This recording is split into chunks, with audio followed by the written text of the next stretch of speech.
Welcome to Question It, the podcast where we rethink health, wellness, and personal growth. I'm Kevin, your host, chief inquisitor, and sometimes guinea pig, exploring fresh paths to a better life. Let's dive into today's episode and get started. In today's episode, once again, we're taking advantage of Google's Notebook LM to repurpose and summarize a previous video and previous episode that I made. And this one is extra special because I think it really highlights what is needed to keep progressing and moving forward in life to make your life easier and happier.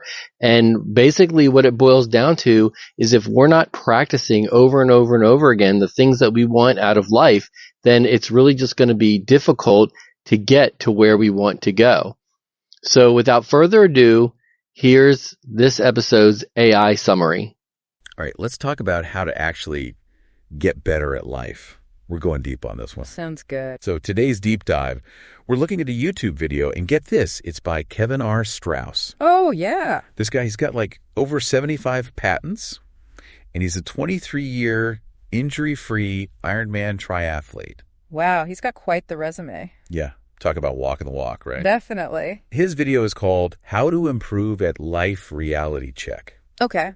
And it's basically like a crash course in personal growth from someone who clearly knows what's up. Right. The main takeaway. Yeah, what is it? There's no magic bullet. No one-and-done solution, to becoming the best version of yourself. Yeah. Kevin's all about consistent practice. Okay. The idea that real improvement happens gradually. Interesting. Kind of like building a muscle. Yeah, I see that. He actually uses that analogy, like a physical workout, to kind of drive his point home. Okay, like what do you mean? Exactly. Like you wouldn't expect to walk into a gym and be able to, bench press 300 pounds just after one session, right? Right. It takes, time, dedication, consistent effort to build that kind of strength. And it's not just physical strength either.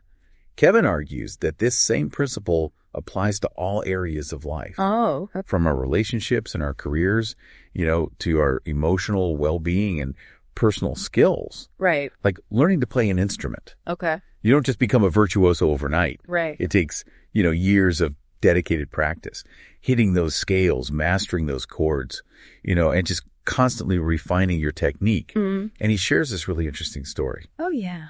About learning to fix things with his dad growing up. Okay. He calls it like an 18-year apprenticeship. An 18-year apprenticeship. Wow. Where they tackled everything from like busted TVs to lawnmower engines. Oh, cool. It's amazing. Yeah. But what's cool about that is, it wasn't just about learning the technical stuff. Right. Right. It was about developing this problem-solving mindset. Oh, okay. The ability to, diagnose an issue, break it down, Yeah. and figure out a solution. Yeah. And that's something that I think traditional education often misses, Absolutely. He brings up calculus. Oh, yeah. Like he aced it in college, but because he never used it in his career, the skill faded over time.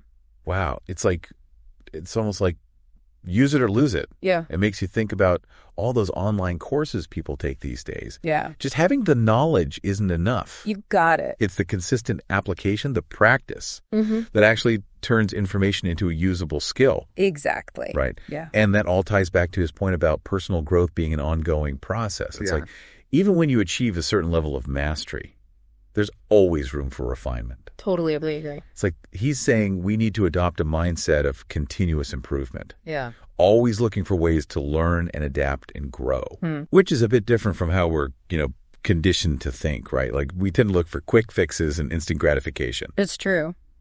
But Kevin's approach is, more about embracing the long game. Okay. Recognizing that real lasting change, it takes time and dedicated effort. Yeah.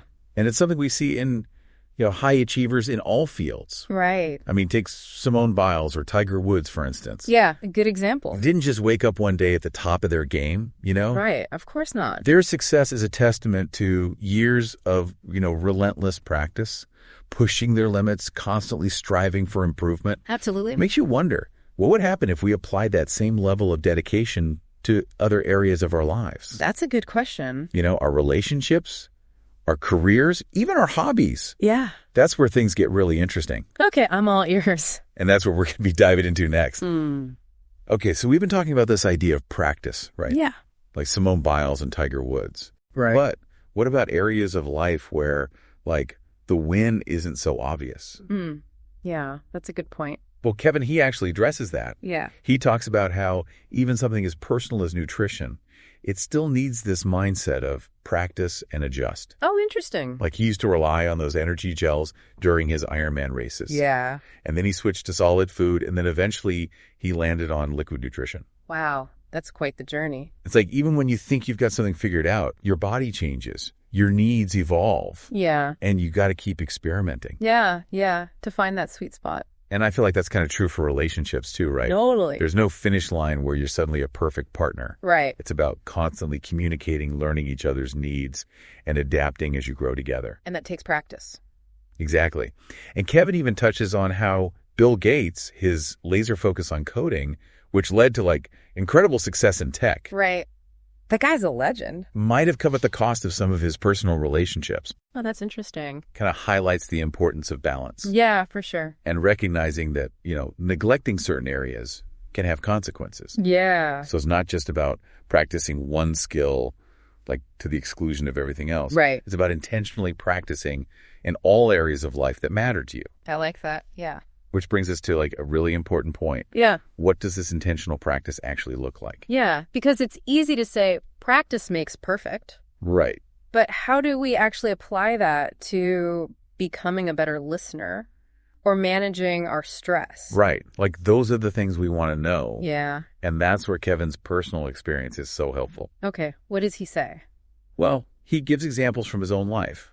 Like he practices backpacking by, get this, walking around his neighborhood with a weighted pack. Oh, wow. Or how he foam rolls religiously to prevent injuries. So it's about finding those little things you can do consistently. Exactly. Even if they seem a little, I don't know, unconventional. And being patient with yourself. Oh, yeah. That's a big one. Kevin emphasizes that there will be setbacks, plateaus, times where you feel like you're not making progress. That's so true. But the key is to just keep practicing, keep refining, never give up on the process. And I think what's really interesting about that is it kind of changes the way you view challenges. Totally. Instead of seeing them as failures, they become opportunities to learn. Yeah, to adapt and come back stronger. Right. Like that famous quote, the master has failed more times than the beginner has even tried. I like that one. It's those failures, those moments of struggle that actually push us to grow.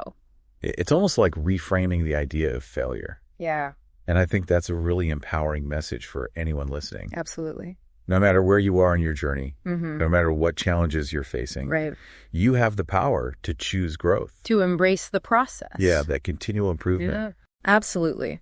So as you're listening to this, think about what areas of your life could benefit from more of this practice. Right. What are those little steps you can start taking today? Exactly. Don't get overwhelmed by the big picture. No, just start small. Just focus on one small action you can take right now. And build from there. Remember, even the smallest step, taken consistently, it can lead to amazing results over time. You got it. It's almost like shifting our focus, Okay. from achieving goals to like cultivating a lifestyle Oh, I see what you're saying. instead of just being fixated on that destination. Right. We start to really enjoy the journey itself. Yeah, that's a great way to put it. And I think that's where the real magic happens, right? Exactly. It's not about reaching some arbitrary endpoint. Right. It's about that continuous process, Yeah. the becoming, the evolving, the pushing ourselves. Mm-hmm. Pushing those limits. Exactly. And that really brings us back to, Kevin's main message, that there's no one-size-fits-all solution. you know? Yeah. It's about embracing lifelong learning, staying curious, Yeah. and always looking for ways to get better at what we do. It's like a call to action, Totally. to never settle, Yeah. Always strive for better, for more, for deeper understanding. And the cool thing is, it's a journey we can all take. Mm-hmm. That's true. It doesn't matter where you're starting from, Right. whether we're talking about fitness, relationships, mastering a new skill, the ideas are the same. Totally. It's about identifying those areas where we want to grow, Right. breaking them down into those small steps, and then just practicing those steps consistently. Consistently, yeah, even when it's hard. Yes, exactly. Even when we don't see those results right away. And I think that's a really powerful message for everyone listening. Totally agree. You have the power to shape your own growth, to become the architect of your own life. Absolutely. So think about it. What areas of your life are calling for more of this intentional practice? What small steps can you take today to nurture those areas and move closer to becoming the best version of yourself? Yeah, those are the questions to ask yourself. Remember, even the smallest actions, taken consistently, they can have a huge impact over time. So embrace the journey, celebrate your progress, and never stop striving to become the best version of yourself. So what did you think of the AI summary of that previous episode or video that I made about how it really requires day in and day out practice to be good or great at anything? And no matter what it is, whether it's our fitness and nutrition and physical health, or if it's our relationships or our schoolwork or practicing an instrument or a sport, no matter what it is, getting good at fixing your car or doing DIY around the house, no matter what it is, the more you practice it, the easier and better you're going to be at it. So I'd love to hear your thoughts, and I hope you'll join this episode's uchiTribe to dig into a deeper conversation with me and a handful of other listeners and really explore how critically important regular day in, day out consistent practice is to lead our best lives. Until next time, peace, love, and connect. Thanks for joining me on this episode of Question It. Remember, growth happens outside your comfort zone, so keep experimenting with life and embracing change. If you enjoyed this episode, please connect with me in the show notes, leave a 5-star review on the platform of your choice, and please join this episode's uchiTribe to dig into deeper conversation with me and fellow listeners. Until next time, peace, love, and connect.